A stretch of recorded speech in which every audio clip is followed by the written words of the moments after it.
Hoje você vai aprender sobre a organização dos seres vivos. Como que eles se organizam, né? Como que é feita aí para sair de uma célula e se transformar num organismo tão grande quanto a gente? Então vamos pensar comigo. Olha só, nós somos feitos de células, então existem organismos que são feitos de muitas células, chamados de pluricelulares, e tem organismos que são feitos de uma célula só, são chamados de unicelulares. Na aula de hoje, a gente vai focar nos pluri, porque essa característica faz com que essas células se juntem e formem coisas maiores. Então, olha só. Primeiro, a gente vai ter lá a nossa célula eucarionte, que tem o seu núcleo dentro da célula.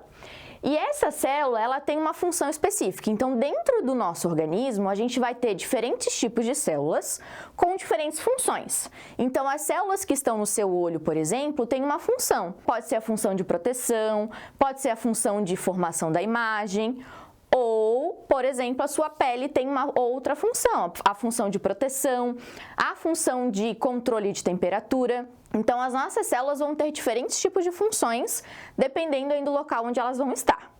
Só que a gente não tem uma única célula fazendo aquela função, a gente tem várias células fazendo aquela função. Então, quando essas células se juntam, essas mesmas que fazem a mesma função, elas se juntam, elas vão formar um tecido.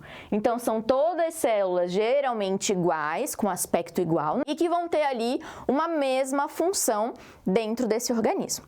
Aí a gente vai ter um tecido. Então, a gente tem diferentes tipos de tecido no organismo. Então, a gente tem o tecido epitelial, a gente tem o tecido nervoso, o muscular e o conjuntivo. Então, cada tecido também vai ter a sua particularidade ou também aí, né, a sua função dentro do organismo. Bom, mas a gente não é feita só de tecido, né? Então, vamos ver depois do tecido como acontece.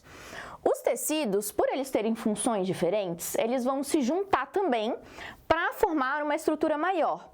Essa estrutura maior é um órgão. Então, a gente vai ter também diferentes tipos de órgão, né? A gente tem coração, pulmão, estômago, intestino, cada um deles com uma função específica.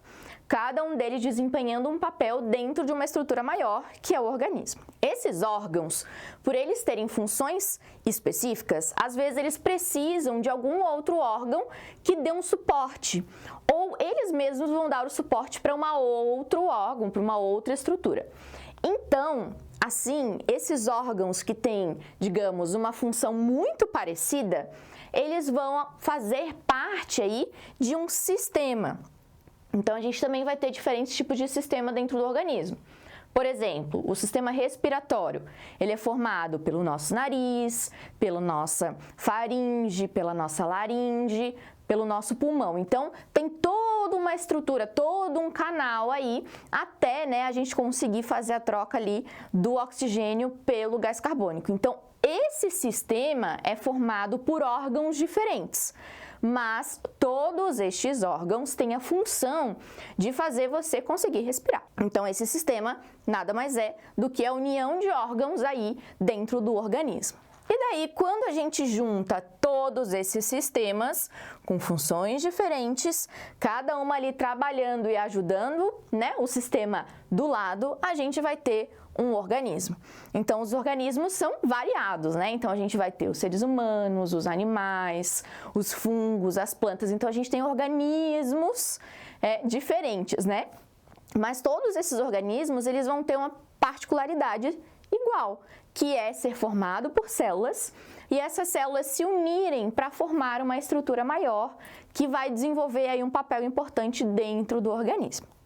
Para saber um pouquinho mais aí sobre as células, dá uma olhadinha na aula sobre células e veja como que funciona dentro de uma célula especificamente, tá certo? E daí depois volta aqui para relembrar como é todo esse caminho até chegar num organismo. Um grande beijo, a gente se encontra na próxima aula. Tchau!